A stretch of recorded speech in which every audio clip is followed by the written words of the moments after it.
Agora, a gente fica intrigado com o seguinte: é difícil pegar o corrupto, mas o corruptor, então, esse quase nunca é punido pelo seu crime. Não há como combater a corrupção se a gente não fechar a torneira de quem está pagando por ela. Por que é tão difícil alcançar o corruptor? Na verdade, por aqueles motivos que a gente imagina, né? Como isso, nós estamos falando de submundo, né? Faltam documentos que vocês possam efetivamente comprovar.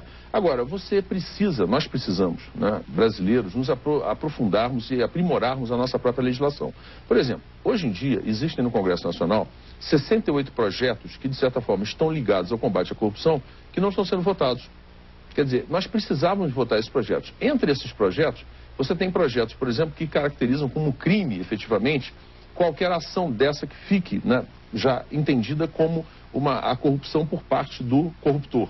Não é? Você criminaliza a corrupção, digamos assim, por parte, então, das empresas que participam desse processo. Você obriga as estatais a exporem seus dados. Você, quer dizer, proíbe até doações eleitorais para empresas que estão endividadas com o Estado. Quer dizer, por que uma empresa endividada com o Estado acaba fazendo doações? Então você tem 68 projetos interessantes e, às vezes, custa entender por que eles não são votados. Porque, veja só, imagina a imagem do Congresso Nacional, como certamente melhoraria se eles adotassem assim: olha, na volta do segundo turno eleitoral agora, nós vamos priorizar os projetos de combate à corrupção. A propósito legislativo esse que, na ótica da população, é percebido como o poder mais corrupto. Essa interpretação, essa percepção é justa? Olha, eu acho que é justa, porque tanto que ela é assim, agora mesmo, né, nós tivemos uma pesquisa que classificou em primeiro lugar como mais corrupto o legislativo, depois o judiciário e somente depois o executivo, né? E o legislativo até com uma boa distância do segundo colocado, que seria... Mas não será porque o legislativo é o poder mais transparente, é aquele que tem mais visibilidade, onde a informação circula de maneira mais democrática? Eu acho que pode ser, quer dizer, isso pode ser um aspecto, mas de qualquer maneira o legislativo hoje está assim, muito desmoralizado perante a sociedade. Por exemplo, aqui em Brasília, nós temos o professor Ricardo Caldas, da UNB, né, Universidade de Brasília, que ele até ministra um curso sobre teoria da corrupção. E ele anualmente costuma fazer pesquisas. E a última pesquisa que ele fez, por exemplo, ele constatou o seguinte: 81% da sociedade, dos entrevistados, não confia no Senado. E 83% não confiam na Câmara. Quer dizer, esse índice é até assustador. Aliás, também, diga-se de passagem, 53% não confiavam no Judiciário. Então, esses índices, a meu ver, são assustadores. Por quê? Porque são os pilares da democracia. Sem dúvida. É um descrédito da instituição. É um descrédito da instituição. Então, talvez aí a corrupção tenha o terceiro mal. A gente falava do econômico, a gente falava do social. Talvez um terceiro mal, e talvez o mais danoso para nós, sobretudo para a nossa geração, que viveu tanto tempo no período da ditadura, você já vê que a sociedade hoje está descrendo, está desacreditando no legislativo, completamente, mais de 80%, e no próprio judiciário. E aí, isso talvez seja um efeito até para nós, pior até do que o efeito quantitativo, né, mensurável da corrupção. Seria nós estarmos, quer dizer, abalando os princípios da democracia. Isso é gravíssimo. Isso é gravíssimo. Agora, o que o cidadão pode fazer para, no seu dia a dia, colaborar no combate à corrupção? Há algo que cada um de nós possa fazer?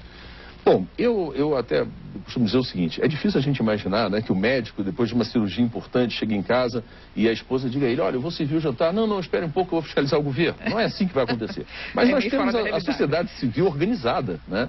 Nós temos aí as universidades, nós temos os sindicatos, nós temos hoje, quer dizer, diversas entidades não governamentais, como Contas Abertas, mas a Transparência Brasil, quer dizer, entidades específicas atuando na área de meio ambiente, na área da mulher, na área dos índios, enfim, entidades não governamentais que podem exercer esse trabalho.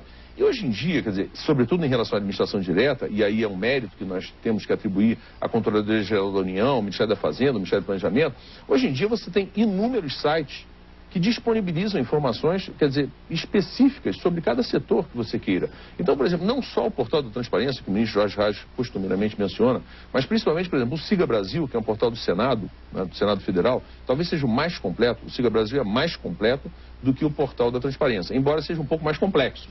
que pode dificultar. Mas nós temos aí... Esses portais possibilitam o quê? Que a gente Esses portais possibilitam que você entre e atribua e acompanhe os gastos públicos ali, e muitas vezes até com informações, quer dizer, o que falta ainda para nós são mais informações físicas, né? Esse valor está correspondendo a que tipo de trabalho, a quantas famílias beneficia, a quantas crianças vai atender. Quer dizer, o que falta para nós ainda um pouco mais, em termos de orçamento, não são dados, não são valores, são mais metas físicas, né? Mas, de qualquer maneira, ali é uma maneira de você estar participando, você está tentando discutir, sobretudo na sua área de interesse, né? Porque se você é um engenheiro, você vai naturalmente se interessar mais pelo custo de rodovias, etc. Se você é médico, você vai ter um outro comportamento. Então, eu acho que a sociedade como um todo vai participando mais, como acontece no mundo inteiro, através da sociedade civil organizada, vamos dizer assim.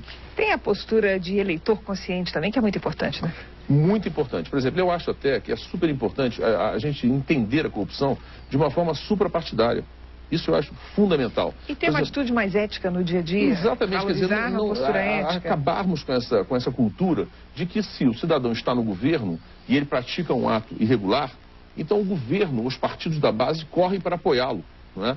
Aí isso acontece no governo federal, no governo estadual, no governo municipal. Quer dizer, a postura tem que ser de isenção, uma intolerância generalizada à corrupção. Por exemplo, no caso da lista, né, da lista negra, agora dos candidatos, né, de quem deveria partir a primeira iniciativa de impedir que essas pessoas estivessem participando do pleito? Dos partidos.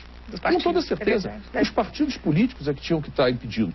Porque até pode-se compreender, e eu tenho dúvidas em relação a isso, porque eu acho que se o cidadão já foi condenado na primeira instância, ele já poderia estar afastado desse pleito, eu entendo assim, e não só eu que entendo assim, por exemplo, a legislação americana já procede dessa maneira, mas no caso brasileiro, a gente leva isso até a última possibilidade de julgamento. Aí então, vem a nossa famosa excessiva tolerância, né, seu Gil? Famosa excessiva tolerância, que eu acho que nós temos que diminuir, né? Nós temos que nos tornar menos tolerantes para que a gente possa ter um país, afinal de contas, menos corrupto, mais, né, equânime, mais social. É o que se espera. Tá certo. Nós conversamos aqui no Brasília ao Vivo com o senhor Gil Castelo Branco, da Organizações Contas Abertas. Seu Gil, muito obrigada por comparecer ao programa e a gente torce para que o Contas Abertas continue firme e forte no acompanhamento dos gastos públicos, ajudando a gente a combater a corrupção. Obrigada. É o que desejamos. Muito obrigado. Brasília ao Vivo fica por aqui. Muito obrigada pela sua atenção e até um próximo encontro. Até lá.